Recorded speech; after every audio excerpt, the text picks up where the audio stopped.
Ma en penj laktar biro ni achiel kachiel kokalo Ramogi TV kamwacho ni ngima en mwandu. Mati chendo ni en Andutho Otieno kendo mor mokalo ni wendo wa kendo daktari wa wantiere godo ka.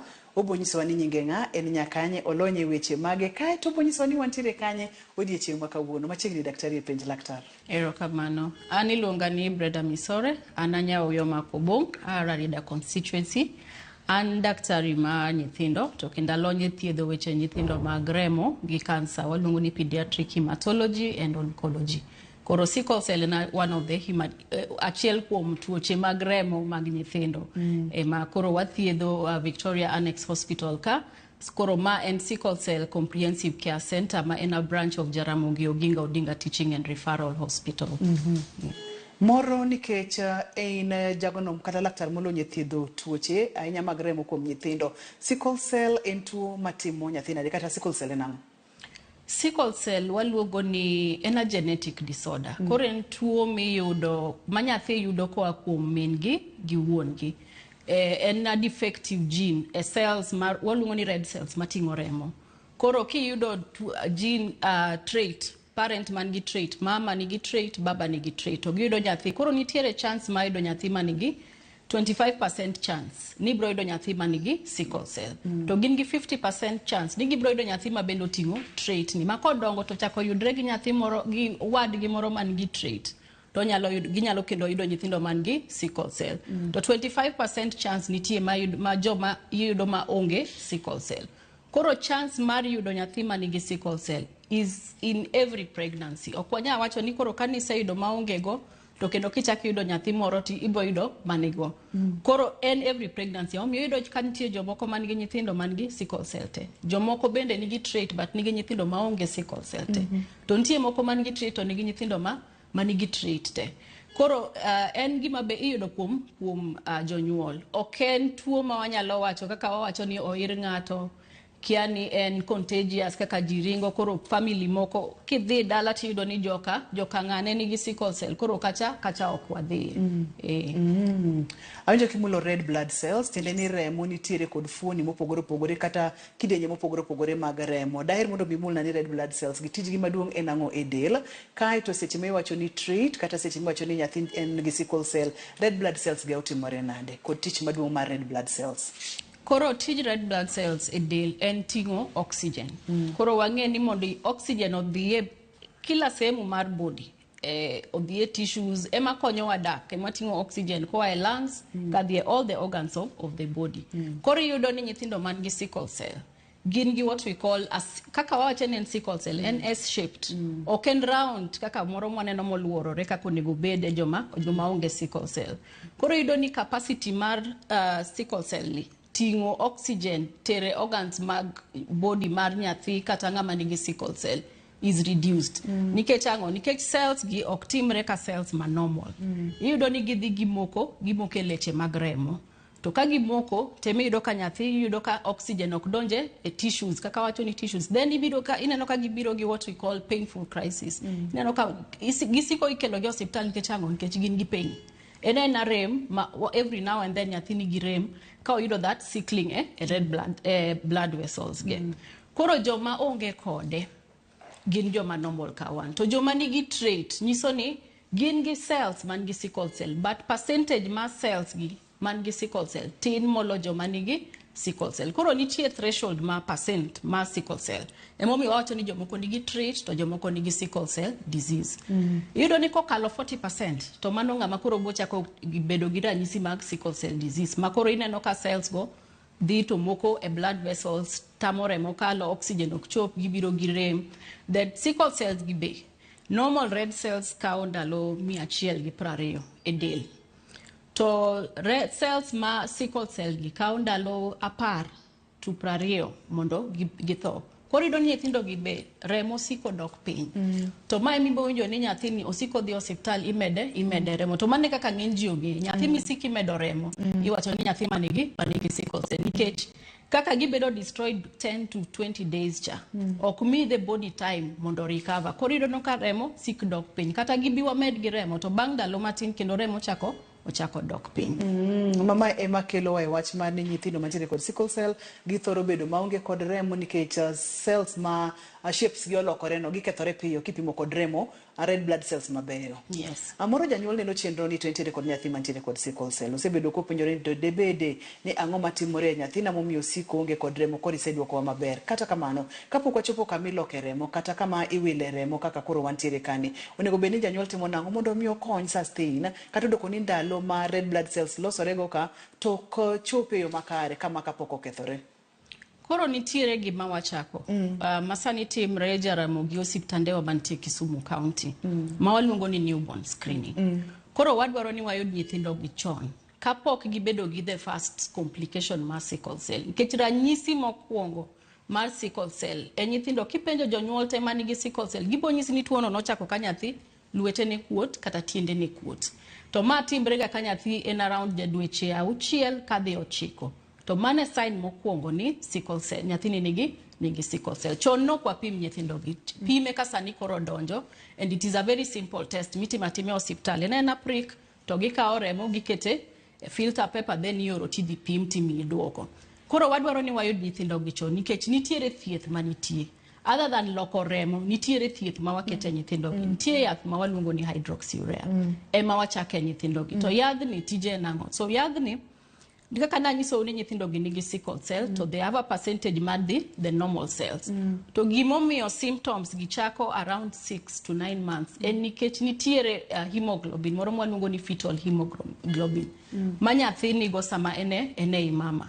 To fetal hemoglobin kaka wang'e nyathi sama nie iye lungs gi ok ti. Koro capacity ne mar ting'o oxygen ng'eny. To fetal hemoglobin ni dok ga piny ka nyathi osenyuol pochopo around dweche 6-9 to nego bed no serumo e dend nyathi. King'iye kata joma dongo sani yuda in around 1 to 2% which is normal. But iboyudo ni nyithindo man gi sickle cell by the time makoro rumo to koro sickle cell emakoro medre magibedo gi ranyisi mokwongo. Koro wadwa ni wayudo tuo ni chon wachako gi yath miluongo ni hydroxyurea. Hydroxyurea kaka tiyo enomedo stimulate bone marrow my factory maloso cells mondo los fetal hemoglobin ni. Koro fetal hemoglobin ni biro konyo nyithindo gi mondo koro kik wabed gi symptoms mwaneno kaka mana nyisi ni oxygen capacity cha ni piny gisiko gibiro gi rem.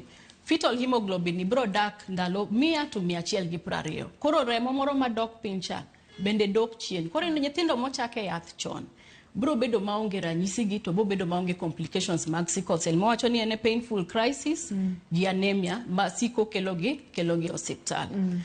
Kendo gimoro kendo nyithindo gi kendo wakete yedhe mag ma prevent infections.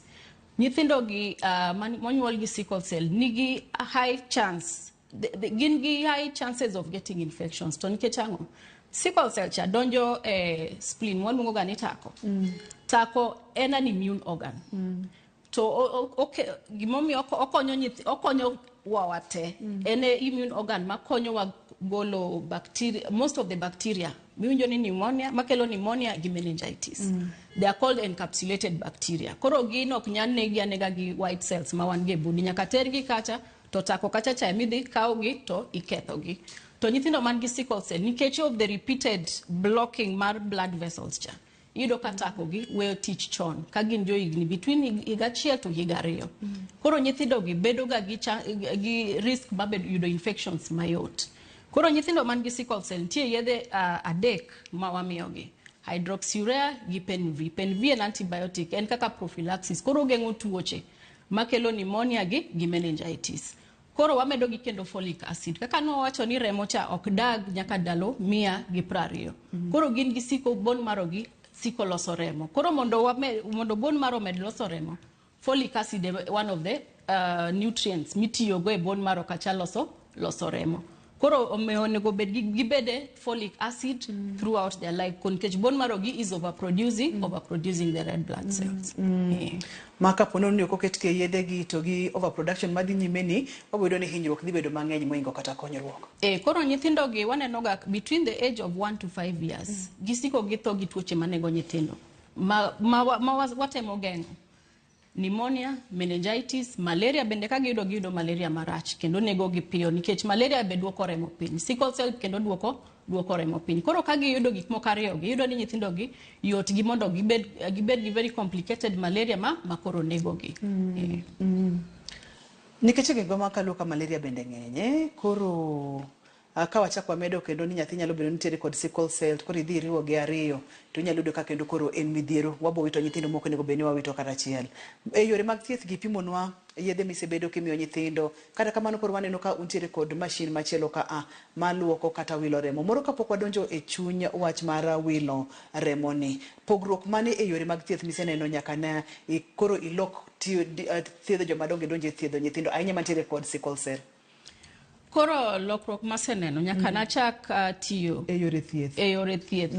Gima ne wan go mokwongo ne en ka hydroxyurea pok nodonjo, ne wan gi folic acid gi penvi kende. To gima wanyalo timo negi nyithindo gi mang'eny moloyo ne en medo gi remo. Manisiki medo gi sa ka sa. To nwaneno ka death rate amongst nyithindo gi ne ng'eny ahinya.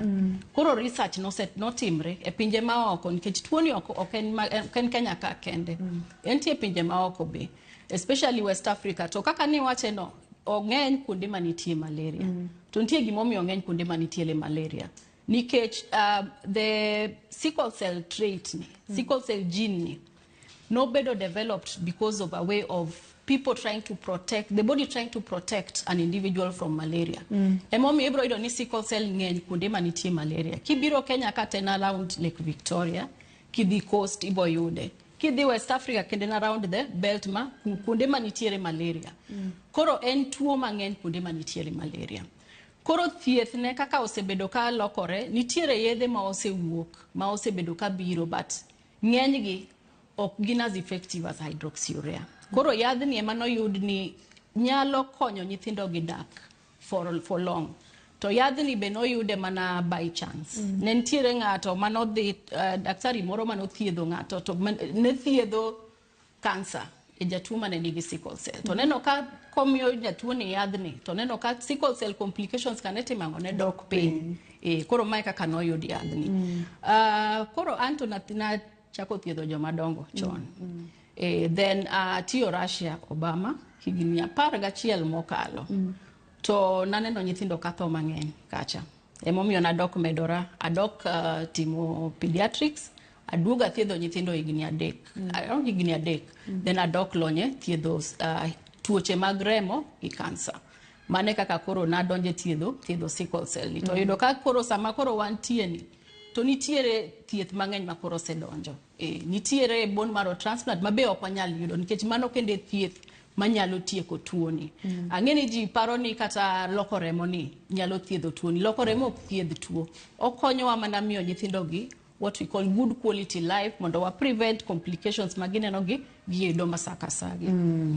Kichado ni wadonje wach mar wilo ne gi remo ni mabende wacho ni ok thiedh tuo, makanyo bende nyaka wadwa pim ne nyikwa Ramogi Ajwang' maber ni kata doko ni timo ne nyathi ma atok ni thiedho tuo to itemo kony ngimane mondo mi obed mayot. Mori chaki mul ne nyikwa Ramogi Ajwang' complications mana matin mathoro biro ni wacho no kacha ni wantiere kod rem mang'eny mokalo, kachiel kod olo mathoth mokalo, remo masik dok piny kachiel kod koro nitiere rem mokalo, olo nikech kaka nowacho cha cells gi ka ok nya ting'o oxygen moromo. Then nitiere modok piny nikech cells gi ok dag nyaka 120 days, to body cha ok nyal produce enough cells kalure gi magiketho ka. Then nitiere kendo complication achiel maduong' mwanene nyithindo gi en gimiluongo ni stroke. Yes. Ineno ka nyithindo ja higni 5, 6 nyathi oseyudo stroke. To mane complication maduong' ma sickle cell ma pek ne kata jonyuol. Nikech ka in gi nyathi ma ok nyal konyre ene ot, nyaki bedi rit nyathi, to samoro janyuol ni kende, to nego bed ni bende odhi manyo kendo duogo. Koro mae mwayudo ga ni complication ma pek mogik ma wan ge sickle cell. Koro kendo ka gidongo, sickle cell affect organs te. Ka gidongo kendo yudo ni bang'e kanyo yudo ni kendo koro nyithindo moko nitie man gi sickle cell. Kideno gi to gitie maling'o, nitie gima waluongo ga ni avascular necrosis. Koro chogo kachacha bende odhi to chamo. Koro nyathi bedo gi rem kata chogo cha koro ok dong, ineno ka tiende achiel bor moro to en gi rem saka sa. Kidneys bende affect. Ka nyathi chopo around 9 years kanyo to kendo kidneys kendo chako kethore. Kendo adundo be onyalo ketho adundo, kaka wawacho cha sama remo ni piny adundo temo ka gima gocho matek mondo otem tero remo nikech oxygen cha brain nyise ni onge oxygen koro adundo bo gocho matek. So kama otimre kokomed gi remo on time to okalo ndalo mang'eny kata higni mang'eny ken anemia ma ok obedo corrected, then bang'e kanyo gibedo gi tuoche mag adundo to korgi bende gibedo gi lung issues nikech the same complications kaka gikadhi loro blood vessels nie organs wate. Koro yudo ka gibedo gi complications gite. To maduong' mogik en gima waluongo ni psychosocial effects. Nikech nyithindo gi ok gidong ka nyithindo mamoko. Kata e ot kin gi nyithindo man gi sickle cell gi maonge sickle cell gineno ka gima gipogre gi jomoko. Ka gidhi e school be gineno ka gipogre gi nyithindo moko. Koro nyithindo gi also mentally gin affected. Gin midhierni mang'eny mokalo. Nyakore munge jwang' waka wiyo ka waduogo to koro wadwa donjane e lony manyasani mar konyo nyithindo mantiere kod tuo mar ringa mar remo kata sickle cell mar wilo ne gi remo. Daktari oleronwa kacha ni oduoko piny complications mang'eny ma iwinjo kwanogo manyiroke dhi kethore ka ayudo ka nyathi onge kod kwe, nyathi ok donge yo makare, nyathi nitiere kod rem matamre gi nono. To kata kamano mashinde manyasani gi owacho ni duoko chien complications gi. Kik idhi mabor kata matin, kik isudi.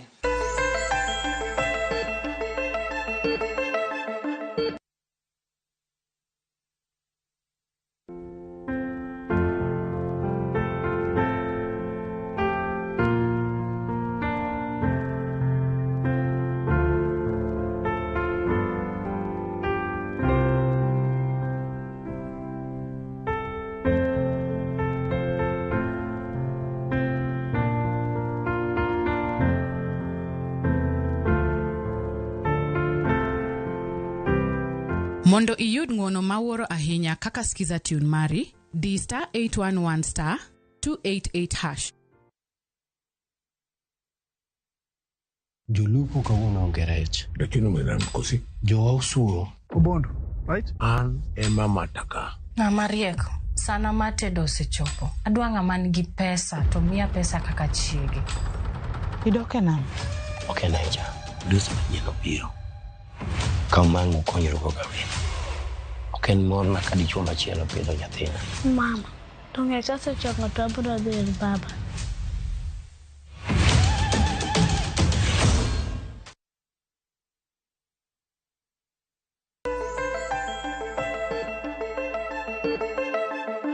Machiegni kendo penj laktar kokalo Ramogi TV ngima en mwandu. Wang'iyo kacha tuo mar ringa mar remo kata sickle cell. Kidieny mokwongo ne wawinjo kacha complications, wawinjo kacha gimomiyo tuo ni nyalo hinyo nyithindo to tuo ni akanye wayudo kacha noa kuom jonyuol. Kidieny mar ariyo ma wadonje ni wacho kacha ni sani koro wantiere kod lony manyasani, machine manyasani ma bende nyalo konyo duoko chien complications mag nyithindo. Gimoro nyalo pimo mana matin ni machine en machine matimo ang'o, kaito wamedo sudo mos kaka wadhi nyime kod chenro ni. Okay, machine ni en machine ma wacho ni timo gimiluongo ni red cell apheresis. Kaka waluonge ni red cell exchange transfusion. Koro watiyo kode loko remo. Koro gima timre ni jatuo man nigi sickle cell S percentage marom nadi. Koro nitie targets ma wang'iyo. To nitie target ma wadwaro ma wang'e ni below that target to complications gi dok piny. Koro machine gima konyowa en odhi ogolo remo ir jatuo. Then o centrifuge to wagolo red cells moko mag jatuo ma defective ka. Then waketo ne remo man gi normal red blood cells. Koro en ka wilo remo. En ka wilo remo. Abo penjo ni remo ma wilo negi ugolo kanye. Kaito seche ma poka iketo jatuo e masindni. En ang'o gini ming'iyo kuome koso ng'ata mantiere kod tuo mar ringa mar remo ibiro tiwilo ne remo. Koro remo gi en remo michiwo. We rely on blood donors. Magi maduong' minyalo timo ne jotuo man gi sickle cell. En ka in ng'ama nyalo donate blood, nyalo chiwo remo. Tinyalo bira kata Victoria kae, kata Jaramogi kucho kidhi, tichiwa remo nikech remo matiyo go timo exchange en remo mang'eny. Ok en ka remo achiel midhi med jatuo cha. Watiyo gi around 6 to 10 units. Depend gi weight mar jatuo, gi target mar S percentage mwadwaro. Nikech wa target ga 30% and below. Ting'eni jatuo moro nyabiro gi 80%, moro nyabiro gi 60%. Koro jotuo gi biro tiyo gi remo quantity mar remo mopogre. To jotuo sana mwaneno sani gin jotuo man gi what we call chronic complications. But nitiere indications moko mag sickle cell. Jotuo mwang'iyo nitie emergency situations. Nitie jotuo makoreko nyathi makoreko yudo stroke. Onego bed ni watimo ne red cell exchange immediately. Jatuo moyudo gimiluongo na acute chest syndrome. Nikech nyithindo gibedo ga gi ineno ka nyithindo moko nitie mabiro gichak bukre ka pneumonia. Mama bo biro nyisi ni nyathi fuolo, kore rame, then ineno ko yweyo matek. To kikele hospital kipimo oxygen cha, tiyudo ka ni piny. Mane gimiluongo ni acute chest syndrome. Koro nitiere moko makata item thiedho. Tiyudo ka onge lokruok mabede within 48 hours. Koro mago kendo jotuo ma watimo ne giga red cell exchange. To e chronic ni nitiere jotuo ma koro wakete chronic red cell exchange. Koro nitie joma osedongo gi tuo ni. To kaka nwacho ni tuo ni ketho organs mag del. Koro nitie kuma chopo makata ene yath to rem cha ok miyo yweyo. Nyathi koro ok nyal dhi skul to ka en ng'ama duong' kata madhi tich. To siko mano kwayo ruse tich ni en gi rem ene hospital orwake hospital. Koro mago e jomoko kendo miyo red cell exchange. Nitiere jomoko makoro bende tuo ni ose advance ma wan gi gimiluongo ni multi organ damage. Oseketho chuny, oketho kidneys, koro iyudo ka en gi liver problem, en gi kidney problem, kendo en gi pain. Koro jotuo gi mondo imi gibed gi ngima mayot. Watimo negi red cell exchange transfusion. To nitie gima duong' ma koro waneno kae ka wadwa chako timo kae. Waluongo ni stroke prevention strategy. Mano wacho ni gima duong', complication maduong' ahinya makelo garama maduong' e rito nyathi en nyathi koyudo stroke. To ok wadwa ni nyithindo gi oyud stroke. Koro nitie machine ma wadwa kelo sani mwapimo go what we call transcranial Doppler ultrasound. En ng'iyo leche mating'o remo mane obuongo. Mondo wang'e nikech nitiere kiwango ma kochopo ting'e ni nyathini ka in the next 2 to 3 months odhi yudo stroke. Koro nyithindo gi onego chak loko ne gi remo ni kapok oyudo stroke. To ng'eny nyithindo mokete procedure ni ok yud stroke. Nikech idwaro and after some time the vessels just reverse to daka ngima maber. Koro primary prevention e gima duong' ma machine ni nyalo konyo watimo. To ka wayudo machine mwatimo go transcranial Doppler no to biro kelo lokruok maduong' e thiedho nyithindo gi preventing stroke ma en a burden to most families. Mori nyalo lero ne nyikwara Mugia Jwang' maneno chenro ni sepimonwa nyithindo kata jogo ma qualify mondo mi olok ne gi remo. Ponono ni ng'ato chak lok ne remo iloke bang' thuolo mar romnade ka thuolo mar romnade kosote katika no se chak lok ne remo tibo lok ne remo koro nyaka ngima ne duto te. Koro mag acute complications ka tiyudo ga ni seche moko iloko dichiel then jatuo dhi bedo maber. Koro mano ok ochuno ni nyaka duog. Lakini onego lok ne gi remo every wige auchiel between 6 to 8 weeks. Onego bed ni iloko remo. To jotuo wa kae wayudo ni most of them bedo stable for up to 12 weeks. Koro gibiro ga up to 3 times in a year. Nikech SHA chulo procedure ni to the first 3 procedures gichulo in full. Koro iyudo ka jotuo gi nyalo biro tiloko ne gi remo. Mago man gi chronic complications. To ka wachako timo program wa ma stroke prevention strategy, to bro dwaro ni loko ne nyithindo gi remo every 2 to 3 months. Koro mano nyiso no nego bed no bire procedure ni 4 times in a year. To kendo advantage ma loko remo ni nigo moloyo medo nyathi remo en ni medo remo cha nitiere gima waluongo ni iron. Iron overload. Kimedo remo cha to ineno ko kigolo remo moko mokethre ka to sama iketho red blood cells kata sama gikethre iron mane red blood cells ka wuog ga e del ikano gi e del. Koro momiyo iyudo ni nyithindo mosemed remo more than 10 transfusions in total nyaka ne nyuol gi gin gi gima iluongo ni iron overload ma bende nigi complications ge. Kendo ketho chuny, kendo ketho adundo, kendo ketho also has an effect on the brain.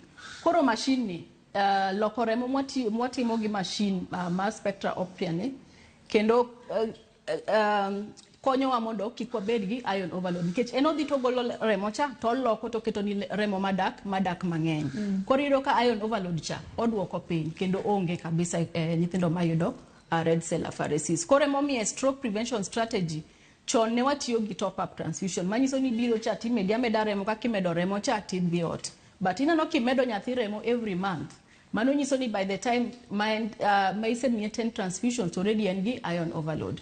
To yedhe magolo iron e body gi be very expensive. Ng'eny gi ok nyal afford. Koro iyudo ni nyathini itemo konyi lakini iketho kocha. Moro ka osechak timo ne nyathi lokruok mar remo ni, lokruok kata pogruok odhi neno bang' thuolo marom nade? Koro lokruok en ga immediate. Nikech gima timre en ni sami loko remo cha.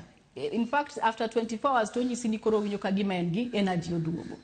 Mane gimoro mokwongo. Then ineno ni kane nyathi mane siko donje ward nikech remo dok piny medo. Ineno ka admissions go koro odok piny. To kane osiko biro hospital ni wach rem, winjo ko nyisi ni rem go bende odok piny. Jotuo mwaseneno mane en gi what we call frequent painful crisis. Mane siko biro gi rem, mosetim ne red cell exchange transfusion. Samoro bet oko for more than 4 months kapok giyudo rem. Koro waneno ni gini kelo lokruok maduong', to kata jotuo bo nyisi ni okelo lokruok maduong'. Then nyithindo madhi e school mane siko biro sate iyudo ka koro onyalo dhi e school kata for 3 months maonge interrupted school in between. Joma dhi tich bende nyisi ni koro kwaru sama nokwayo every month nikech ool kata winjo ken gi rem sani odok piny. Koro ng'ato nyalo dhi tich kata dweche 3 maonge interruption. Ma en gima ka ng'ato qualify to ber ka itimone mondo mi gima ne odhi nyime e yo makare. Chien kacha na winjo kimulonwa kacha ni remo gi thothne gin ma oganda ema chiwo, ji donate, ji kela remo. Miwach ni ng'ato nyalo dhi kata Jaramogi Oginga mondo mi ochiw remo. Utimo nang'o mondo une ni remo ni onge kod weche mamoko nikech wantiere kod weche mang'eny mag remo bende hepatitis kod gik makamago. Koro mano en role mar blood bank. Koro watiyo gi regional blood bank gi blood bank ma Jaramogi. To nitie good quality control standards ma obedo set up gi blood. To quality ma blood in our country generally has been safe. Nitiere one kadichiel inyalo yudo ni ng'ato mi remo man gi oyudo hepatitis B, hepatitis C, lakini ok ong'eny. To entie mano to nitiere kila mahali, ok Kenya ka kende. But there are good quality standards to ensure ni blood mwachiwo en very safe. Wathoro ga bedo kod ber gimoro kaka koro ber mar Spectra ma ipimonwa kani. To rachne bende nitiere kata matin ponono ni nitiere kata pek ma usenene nyalo bedo kaka magi. To deal godo nang'o? Koro rachne to onge mana gik manyalo timre sama jatuo nie machine. To mago gin gik wanyalo geng'o. Koro nitiere chemical mwatiyogo makonyowa mondo remo cha kik poti. Koro mano kende maduoko ga calcium mar jatuo piny. To nitie kaka wapimo, nitie science mwaneno, to nitie ga yath mwamiyo gi immediately. Calcium wa replace immediately, then odoka normal.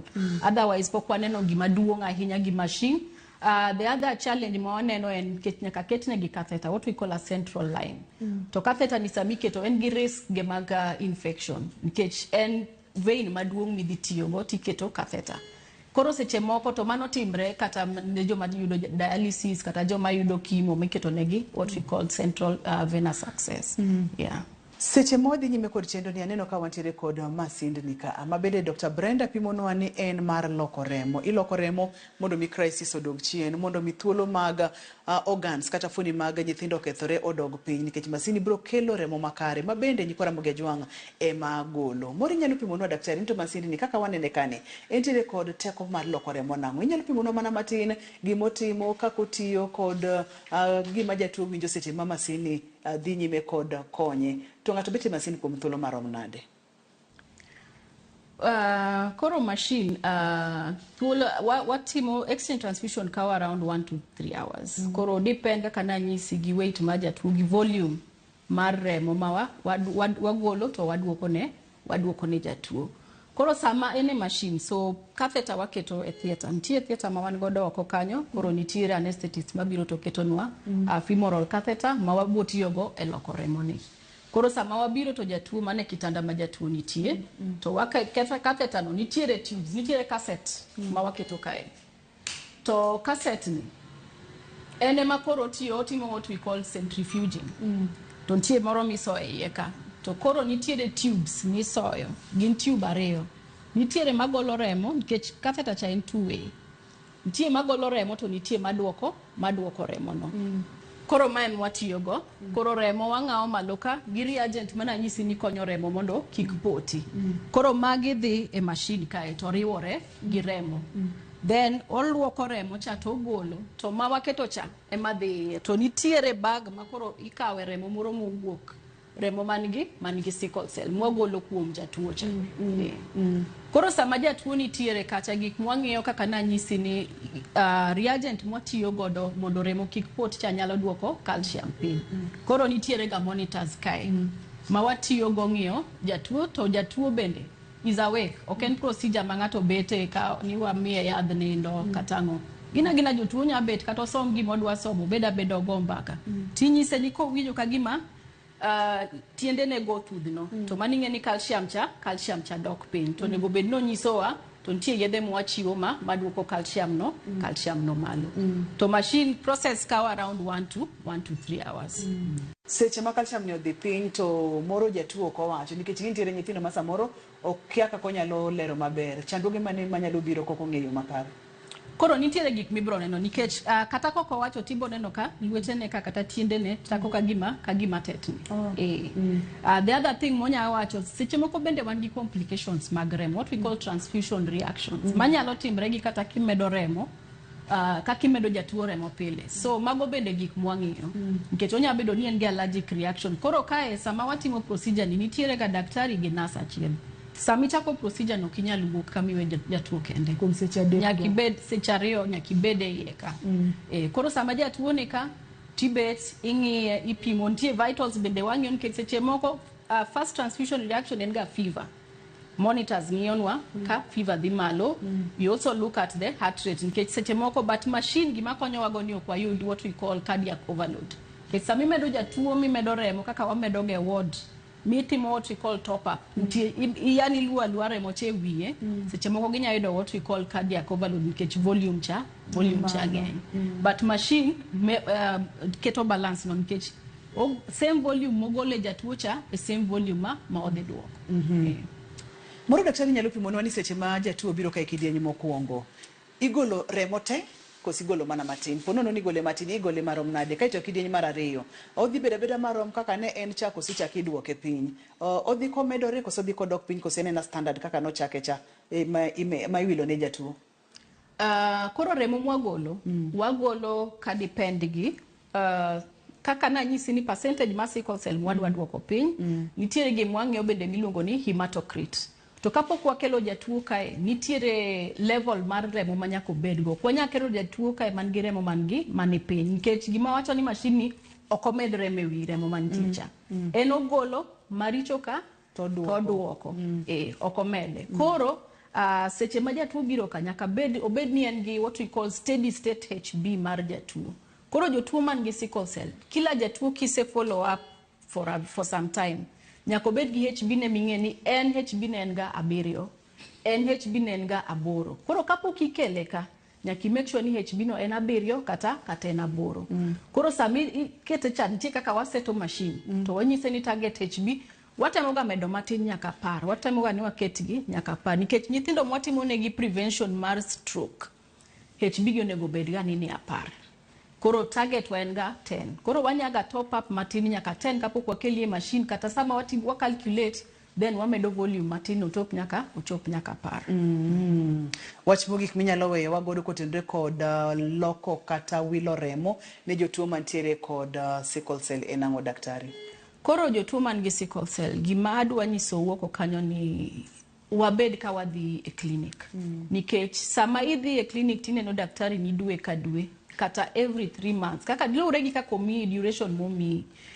kibiro eka wanyalo yudo complications gi kapok ochopo kuma koro ok wanyal konyo to ka watimo ni red cell exchange hydroxyurea pod jatuo nyaka tigo PNV pod jatuo nyaka tigo ka en nyathi ma below 5 years folic acid pod nyaka jatuo tigo to tinde wan gi mwolungo ni paludrin ma prevent malaria kaka nowacho ni jotuo gi gin malaria ka giyudo to giyudo malaria matek mogik mathiedho tek to nyalo kata kawo ngimagi koro wadwaga ni gibed ni gin prophylaxis mar malaria koro sama ibire clinic ka waneno ka nitie gima nyalo timore machine nyalo konyo loko remo nyalo konyo to wabro timo kapok ochopo gima mar ariyo manyalo wacho kendo ni donors wa appeal to joma nyalo chiwo remo nikech machine ni gimwa nyalo nyiewo en mana kaset moro mwacho ni waloko go remo gi reagent cha, but remo en chiwo. Koro kichiwo to ikonyo ngima ng'ato. Gimoro kendo manyalo wacho ne mine nikech sani watimo newborn screening. Ng'eny ji kisenyiso ni nyathi nigi sickle cell to dwa ringo owe nyathi kata chuo ringo owe gi nyathi okia kaka otim. Wacho ni gibia thieth nitie. Hydroxyurea konyo kama duong'. Nyithindo nitie mwasenene klinik kama nochako hydroxyurea kapok ochopo higni 1.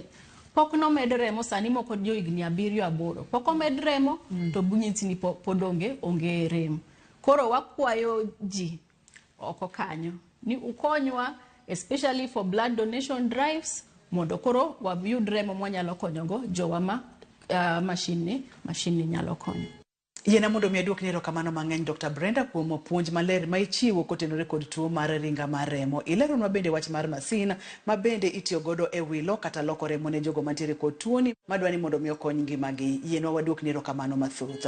Nyakwara Mogia Jwanga, masinde aina gi wantiere godo e gwengewa mag Kaluo kaka Victoria Annex ka moro kaka chenro mar penj laktar de wawe biro ka dok ing'eyo. De Dr. Brenda we pimonwa dok ing'eyo to koro ing'eyo. Omiyo kaka daktari owacho ka itiere kod nyathi mantiere kod tuo mar ringa mar remo, yie mondo mi chopo mondo mi omiye kony. Kidieny mar adek en kidieny mokadwa nobai. Adhi tudora kod achiel kuom jogo mosebedo kiloko negi kata kiwilo negi remo kitiyo kod masindni e osiptandni. En kidieny mokadwa nobai kata matin, omiyo kik idhi mabor, kik isud kata matin.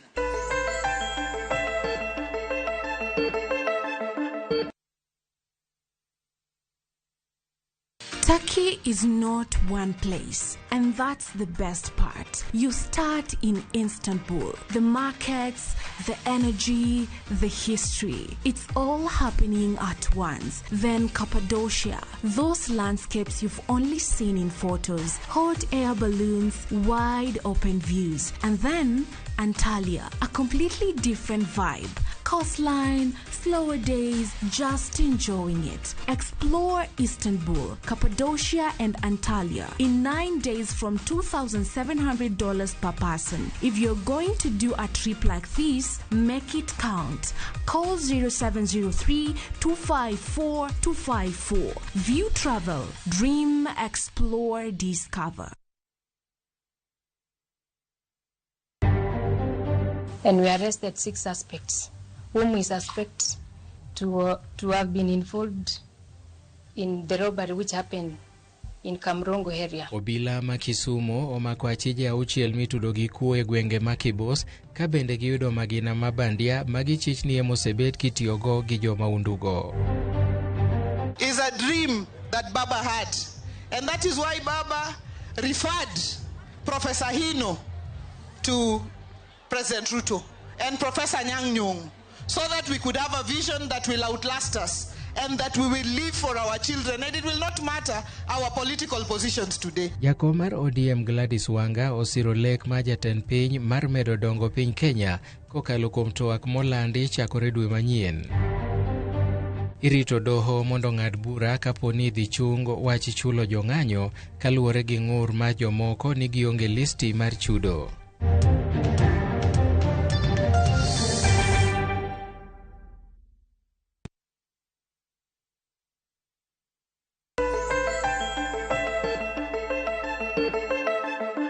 E kidieny mogik mar chenro mar penj laktar odiechieng' ma kawuono wadwani mondo mi warom kendo wago mbaka kod achiel kuom jolweny mosebedo ka chandore kod tuo mar ringa mar remo. Kaka ne walere kidieny mokwongo kod mar ariyo ni en tuo mosebedo ka chando ji ahinya nyithindo mawuok e gwenge ma wantiere gi, to kata kamano sani konyruok nitiere. Moro kapok wadonjo e kidieny ma wang'iye konyruok, ibo nyisowa ni nyingi ng'a, in nyakanye, kato wadonjo e twagni achiel kachiel. Erokamano Ruth kuom opportunity ma kawuono. An nyinga luongo ni Michelle Asesa Omulo, ajaiga 33, to jatuo mar ringa mar remo, to Nyakach Gemrai. Yes. Erokamano ahinya. Michelle, moro nyalo lero ne Nyakwara Mogia Jwang' ni noyudi kata nofweny ni nitiere kod tuo mar ringa mar remo kirom nade kata kijahigni adi? Erokamano kuom penjono. Noyuda kuom kan gi tuo mar ringa mar remo ka jaiga 3. E Kenyatta National Hospital. Mama nochako neno ka tong wanga lokre bedo maratong. Koro no tera hospital mar Kenyatta mondo onwang' ni ang'o matimore koda. Koro ka nosefweny ni an gi tuo mar sickle cell, nan gigni 3 mano kofweny an gi tuo mar sickle cell. Boro nyalo pimo nwa pima ni sani ijagni 33 to thothne wacho ga ni ka ng'ato ntiere kod tuo maringa maremo ok onyal somo e yo makare, ngimani ne chal nade, ni dhi e skul kaka nyithindo mamoko, nitugo kaka nyithindo mamoko koso? Ma katugo kaka nyithindo mamoko newach katugo mang'eny to abedo gi rem mang'eny. Koro tugo na nen very minimal. Koro mamwa be ne ng'isa ni kadhi tugo to par modho pi. Kika ri e pap mar tugo ka modho pi. Koro naparo mondo amodh pi sate mondo at least hydrata. Koro tugo gi nyithindo mamoko go gi Halina nok yot newach napenjo kata mamwa because my babu notho ka aja 10 months. Koro I've just been with my mom. Koro napenjo mamwa ni mam, ang'o momiyo an gi tuo ni to nyithindo mamoko go onge go? Koro ng'eni ebe tamo duoko. But I later on realized that I have sickle cell disease. No tang mobedo malong kapoka fonyo ni an gi tuo no.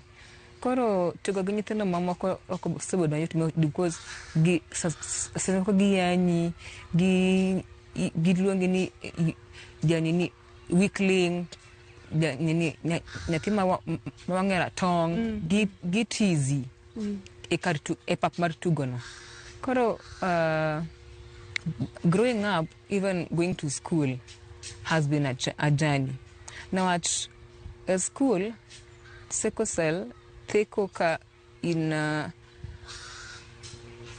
teenager. Koro gino chako teko now at the hormones are raging. Koro you're turning into from a child into growing up into a woman. Koro gichendo to isiko mana in hospital sate. I didn't go to school like 99% of the time I was not in school.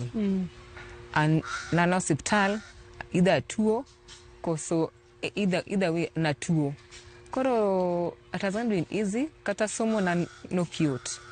No luanga e boarding school. To mamo otani hapana. Okinya di boarding school na wat kakichal no. Koro okinyal dhi e boarding school.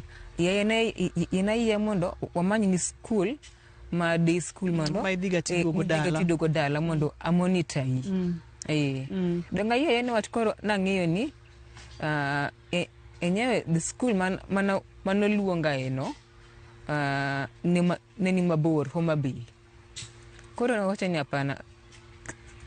Kaka chal ni nitiere seche moko idhi e school 1 week mana kibatisha. Seche moko idhi e school, ok idhi school 1 week kata 2 weeks ko ituo. Koro wiye mondo idhi e day school mondo monitor yi. Dogo na iye mondo idhi e day school, lakini day school no be I was not finding it easy. Because nafanya ni ang'o momiyo adhi e day school to nyithindo mamoko dhi e boarding school gi excel in their studies. Ang'o momiyo? But na soma because na unjo mamwa kaka ni wacho aninjo yok mama wa. Koro na udhi mana day school, but I studied in 2 day schools. Day school makwongo ni japuonje noko elewa gima tuo ni en. Nondik na barua gi daktari mondo atere school. Adhi go school to nok gielewa. Koro no lok na school. No will na school ma somo matieko form 4. Winjo kilero kacha ni seche ma samoro idhi tugo gi nyithindo weteni to chuno nyaka ibed kod pi modho ma in nyaka imodh pi sate nikech en chenro ma ji mang'eny neno, en chenro ma jonyuol mang'eny neno. Samoro gimbe gintiere kod nyithindo mantiere kod sickle cell to in jalwenya ma kedo kode kendo madhi maber kata doko ni nitiere kode. En ang'o matimore ga momiyo nyithindo mantiere kod sickle cell kata ringa mar remo nyaka bed kod pi kinde ka kinde mondo kik ang'o timre? Koro nyaka wabed gi pi kinde ka kinde newach ok wachal gi nyithindo moko gi. Our red blood cells are not the same as the other kids. Koro red blood cells wa opogore. They are sickled in shape. Koro gin sickled in shape in that gichal ringa mar remo. Koro gibedo matek mondo gi pass through even the smallest capillary. Koro mamomiyo mondo onego wamodh pi sate mondo gi flash olosnwa cells go mondo okadhi small capillaries go. Geng'o kendo madinyis jonyuol mantiere kod nyithindo mantiere kod sickle cell to gidwani mondo mi nyithindo som e yo maber. Koro gima nadwaro mondo awach ne jonyuol mantie gi nyithindo manigi sickle cell. Koro mondo awach ne gi mondo gibed understanding. Tuoni ok yot. Mentally, physically, emotionally ok yot. Because mentally in stigmatized in ifes discrimination ata kata kare mar tich, because tuoni oken kaka tuo ma kawaida. It's a chronic illness, let me say that. Koro mondo janyuol gi obedu ka understand nyithindgi mewach we cannot fight many battles. Okanyala fight okokono kendo chako obiro fight dala. Koro onego bed gi bedo understanding, gibed loving ne nyithindgi, nyithindo gi kalo weche matek ahinya. Koro onego bed gibed understanding, gibed loving kabisa, because we pass through a lot. Koro onego bed ni gin be gi support nyithindgi, kata ka nyathi dwaro bedo manini, has a dream and wants to achieve it, let them support the child. Daher mondo wadonjane e wuodhi kama koro nochopo ni yudo ka intiere kod crisis, kata yudo ka intiere kod rem mang'eny, intiere kod yore mag skul ok dhi e yo makare, ibatisha dhi skul. Nochopo nade michopo kama koro wantiere ni mayo yamua ni oyo, kata odoko ni asebedo ka atiyo kod yedhe magayo pekre maringa maremo, asebedo ka imodho pi, to ni chopo nade mi make decision ni koro yie mondo mitim ni transfusion? Koro na yie mondo tim na transfusion na wach na dhi hospital moro Jaramogi, ta yudo daktari ka loso ewi wachno. Koro wacho ni donge asewinjo testimonials kuom osiepega mani nigi tuoni. Donge dabed achiel kuom gima nigi testimony mabe ringo gi testimony no ni it works for them. Daher mondo abed achiel kuom gi matimo procedure ni. Donge wacho ni okay, we walos gi dakteche moko go mondo wane kaka inya konyi. Donge loso gi dakteche go ma okonya, ma it was less than a week to itimo procedure no. Koro adhi ot to ngiso mamoni atimo procedure no week machielo mabiro ni. Nipimo ni procedure mane nikech chutho ber kipimo ni ninyise nang'o? Nang'isa ni mam, daher mondo atim procedure mana Nairobi West timoni mar luoko remo. To hapana. Luoko remo bing'eni kaka tek. Ing'e kaka en layman, koro okoelewa gik ma nini, thoth gik ma duoko ka nini thieth ma kar thieth mang'eny. Koro ni hapana. Like ida luoko rembi to ang'o ma koro dhi timore? What is going to happen next? Hapana. Ano kane ka nini procedure no ber. Kiki dhiye. Ang'isa ni ya mam. Procedure no aneno ka osipega dhiye. To gikalo mayom.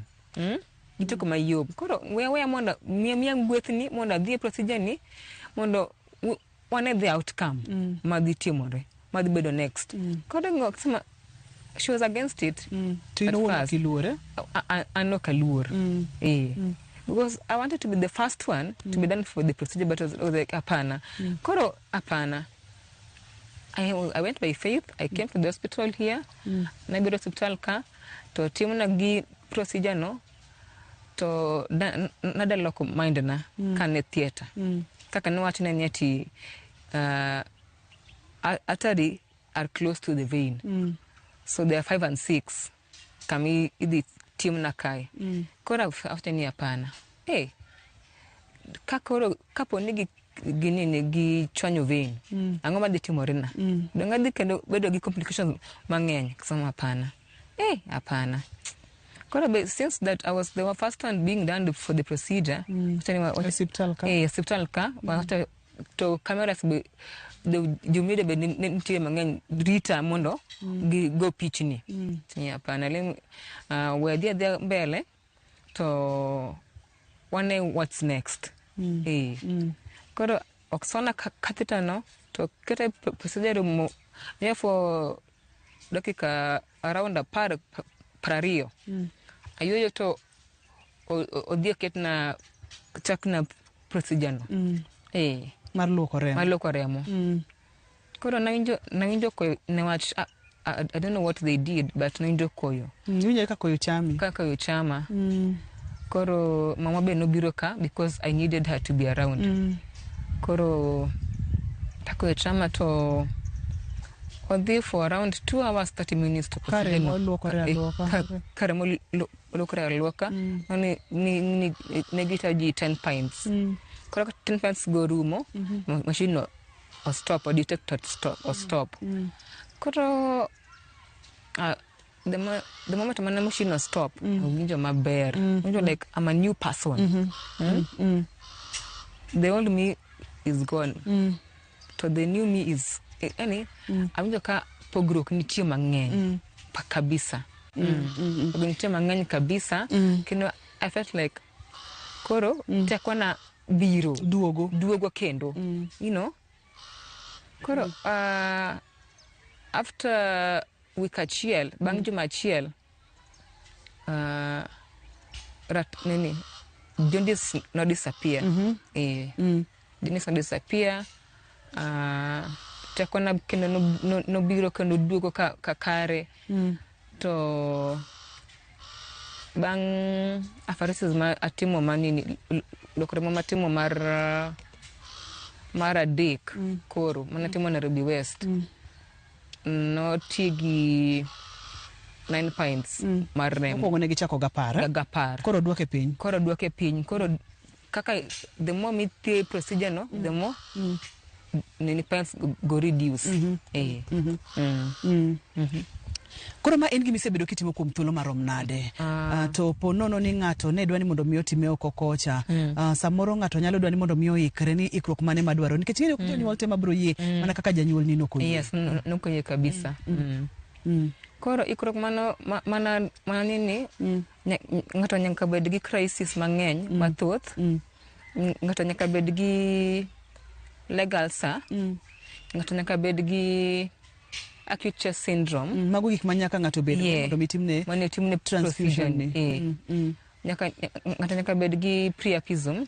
Ma en ang'o? Ma nini en erection, like painful erection mabiro ne sickle cell warriors machuo. Ma timore nang'o? Koro otimore ka en painful erection ma obira to okidwar lakini obira bira. Sasa odiochieng obira bira. Erection dhi mang'eny. Koro kokidhi e hospital mondo onini othiedhi, inyalo kata lose your sperm level. Nikech en erection mabiro mang'eny to lit. Obiro sasa. Ngang'o kendo? Gi crisis mang'eny kisafa from crisis mang'eny inyalo timni. Koro onego gidhi ka hospitandni mondo gi identify gi Dr. Julie mondo o take them through what is required and what is to be done. Yes. En gimi botimo nyaka ngimani te koso bro chopo kamoro makoro nikech aneno kiduoko pint piny maremo bochopo. Koro en gima onego be natimo nyaka around 5 years. Kaluwore kaka remo dhi dok piny. To itime bang' thuolo marom nade ka thuolo marom? Koro itime bang' after every 3 months, 90 days. Itime because the red blood cells live for 90 days. The healthy like red blood cells live for 90 days. Koro itime bang' 90 days. Moro ng'ato mokileo. Tiri gimoro ma diher medo ne nyikora moge jong maneno chendo ni kotendo kod weche mag procedure ni ne jogo ma ontiere kod tuo mar ringa mar remo to gimoro giluor ni yawa gini samoro iteme kaka kori ne in ng'at mano kuongo motim ka ani samoro nyalo lokore gimoro bang'e ang'o minyalo wacho negi?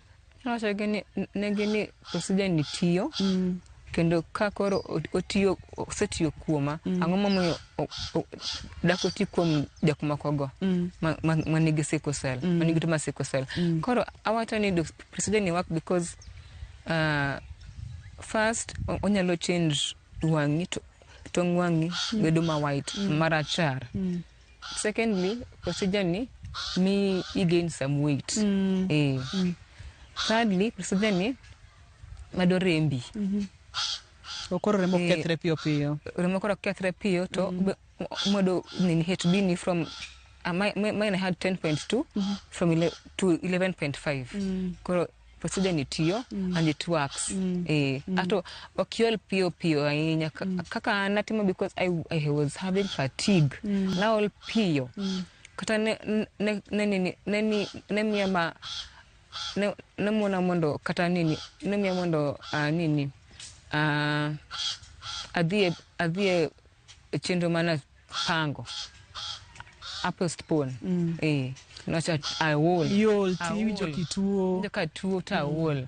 Koro wacha ni hapana ma to onego koro come to an end. Erokamano ahinya. Erokamano ahinya. Yena mondo mi aduok ni erokamano mathoth kuom biro ye wuoyo e chenro mar penj laktar ipimo ne nyikora moge jwang ni kata doko ni ng'ato tiere kod tuo mar ringa mar remo to hospital ka amiluongo ni Victoria Annex. Victoria Annex. Yes. Victoria Annex ka inyalo timne ji procedure ni mar transfusion kendo ngima gi nyalo bedo maber. Yes. So long as they have paid their share for the whole year.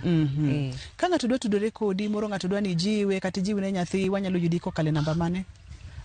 Inyalo yuda kuom namba ma 0748 017 850. Emane namba na. Inyalo paro negi nyingi. Michelle Omulo. Erokamano nya Michelle aduok erokamano mathoth. Erokamano nde.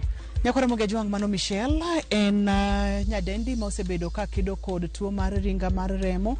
Iwinjo ka kolero ni no to nyaka ne timne transfusion Victoria Annex ka aneno ka entiere kod lokruok entiere kod teko omedo ratil mar del kendo tiyo tijene. Kik ibed gi luoro nyakora moge jwang inyalo chopo e hospital mondo mi ng'eni kaka inyalo konyi.